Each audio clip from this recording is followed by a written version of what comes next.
Is this even working? Day 5. Blame. How much responsibility do you give other people? How often do you blame people? What the hell is blame? Blame is the worst thing you can possibly do to yourself.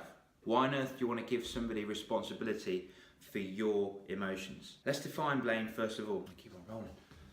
It's okay, I'm back. It's to assign responsibility to somebody else. So if we think about that for a second, as if she hasn't done the washing up. I did the cooking, she did the washing up. You're upsetting me, you're making me angry. Hold fire for a second, Hancock. How on earth is she controlling my emotions? They're my emotions, I own those emotions. So if somebody is upsetting you, think about the person that you're applying that responsibility to. You are giving them the responsibility of your emotion. They technically control you.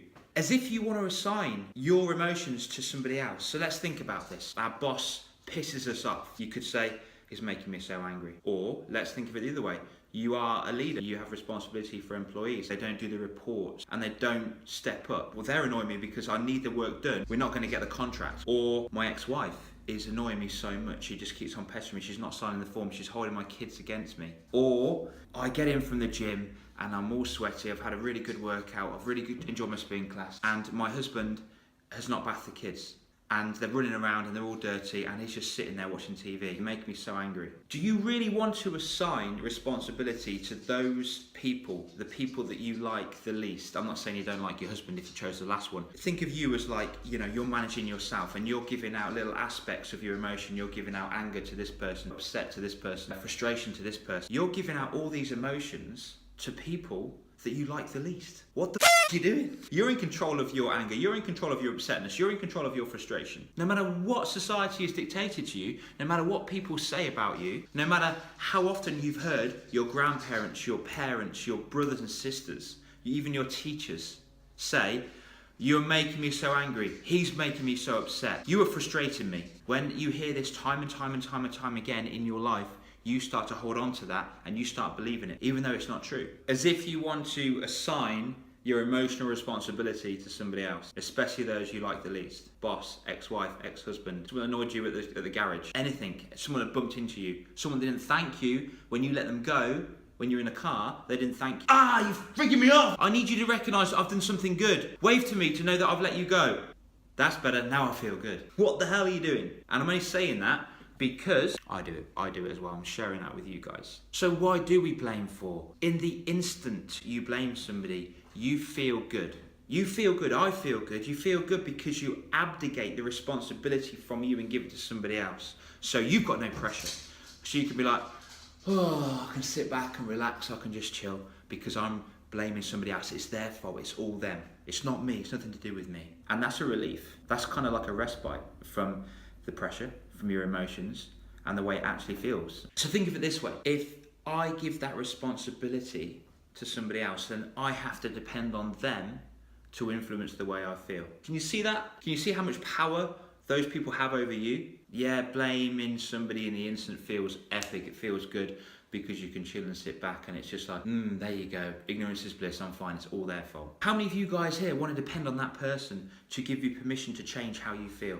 You could be feeling really happy and then all of a sudden you get a thought of your ex, or you could be feeling really happy and you realise, oh crap, I've got to pay those bills. You're doing your work and you're just in the zone, you're typing, you're going nuts, and your dog barks like crazy, influencing your emotions, right? Do you really want to assign that responsibility to them? Wouldn't it be cool if they could change their behaviour and change the way they are to make you feel good? Your ex-mother-in-law, scary father-in-law, your kids, your boss, husband if he's being lazy. Do you really want to do that? I want to control you to make me feel good. And they're so bad at it, aren't they? How bad are they at making us feel good? We could assign people's responsibility to their actions, which is completely different than being in control of our emotions. Hold people accountable for what they do and their behaviour, but most of the time we hold people accountable for the way that we feel. Well, the majority of the time they do this thing which makes us feel this way. Being American, you didn't take out the garbage, you didn't put the bins out, you didn't do the washing up, you didn't dress the kids in time and now they're late for school. All of those things are making me angry. So these people did this thing, they're responsible for that thing. They're not responsible for the way you feel about it. Think about it. How can they be responsible for the way you feel? It's inside your own head. You've got happiness, joy, excitement, anger, disgust, thousands of emotions, and they're all yours. So somebody is never ever responsible for the way that you feel. They're not responsible for that. They're responsible for their action, not responsible for the way I feel about the reaction. So let's say, for example, some dude punches me in the face. It hurts. What do? Do I retaliate? Do I get upset? An hour afterwards, do I start thinking, why did he hit me for? I could be thinking, well, does he hate me? Who is this guy? What did I do? Was I not wearing the right clothes? Did I look at him funny? Did he just not like my face? Did someone tell him to do it? Was it just a joke? What did he want to pick on me for? Am I a weakling? Am I a victim? All of these things start building up, and they're just your thoughts. So this guy has punched me in the face. He's responsible for that. That's, breaking the law. He needs to go to prison for that or be arrested for that. He's not responsible for the way I feel after it. Because if you think about it, if he is, he's affecting me for a long period of time. How long did the punch last for? 2 seconds? If I keep thinking on it for hours and hours afterwards, that punch didn't just last 2 seconds. It lasted the whole day, or it lasted the whole week, or the month, or depending on how much you like wallowing in self-pity, the whole year. That's a really extreme example. I've already been hit in the face. I don't really want to make it any worse by the emotional story I tell about it time and time afterwards, do I? I want you to think how you are blaming other people. Forget other people for now. Forget them blaming you, because I'm more concerned with you and the way you feel. Think about how you blame other people, whether it be loved one, not loved ones, boss, mother-in-law, someone not thanking you for letting them go in the car, husband, kids, brothers and sisters, parents. How much responsibility do they have over you? And how much responsibility do you let them have? I lectured in a school. A pupil completely let a girl take control of his emotions, and he just didn't get it. She called him a name and he shouted at the top of his voice. He got a detention for it because she influenced his emotion. And I said to him, right, next time, this is what I want you to do. I want you to let her say these things. And all I want you to do is look like this and do this. Cool, thanks. And then just crack on with your work. And she'll do it again. Guaranteed she'll do it again. And she did it again, but even louder. And I said, she might get some friends involved. Lo and behold, guess what? She got her friends involved. She was gossiping behind his back, craving a reaction. And I also said this in the last video, an instigator's reward is a reaction. This kid didn't do anything. He just looked and went, yeah, good one, thanks. And carried on, giving no nutritional value to this person. And that made her quite upset. That made her angry because she wasn't getting anything in return. So I went down the route of, look, why is she doing this for? Would she do this to somebody she doesn't find attractive? Would she do this to somebody who just focuses on their work all the time? Or why is she focusing on you for? And he was like, oh, she probably fancies me, sir. I was like, mate, probably. So she wants something from you. Why is she asking it from you and no one else in the room? It's just you. Then he had a lovely epiphany moment. Oh yeah, I love that moment, because it's kind of like a mini breakthrough for them. He came skipping up to me the next day and said, look, sir, this is what happened. I did this and this, and actually she got detention. Not great that she got detention, but great that you did that thing, so well done. I'm going to say it again. An instigator's reward is a reaction. You have the choice of giving them that reaction. Here you go. Here's my emotional state. It's yours to control. Enjoy that. I'm going to react. Or, okay, that's fine. Thank you. And not give them anything.